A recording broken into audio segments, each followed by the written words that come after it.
I just finished Sri Isopanisad by His Divine Grace A.C. Bhaktivedanta Swami Prabhupada. This book right here. And basically what this is a collection of 18 mantras out of the Rig Veda and Bhagavad Gita. Or at least it's His Divine Grace's discussion on these mantras and how one should interpret them in order to get closer to Krishna, their Godhead. A term that they use, that is used extensively in this small book. Now, I appreciate the many alignments of this philosophy, this theology, with the spiritual teachings of Christianity. It talks about how it's a personal God. Krishna is a personal God. There are those who interpret him as impersonal, but that they're kind of foolish for doing so. There are things like karma. Now, Jesus dying on the cross, basically as propitiation for our sins, is another way of karmic balance, if you will. There was even a book of karma originally in the Bible that was omitted later on by the Council of Nicaea, from what I remember.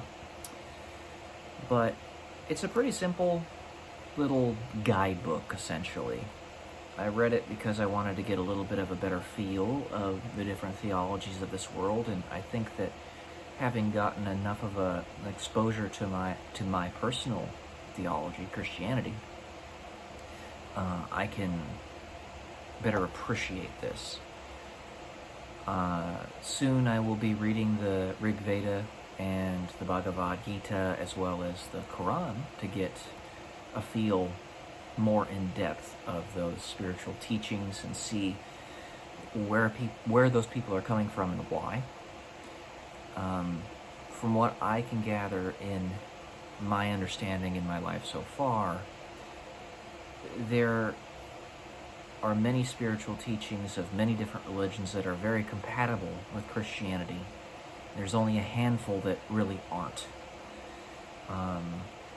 Those that advocate for people to kill one another in order to get into heaven, they're not aligned with Christianity, and they're not aligned with life.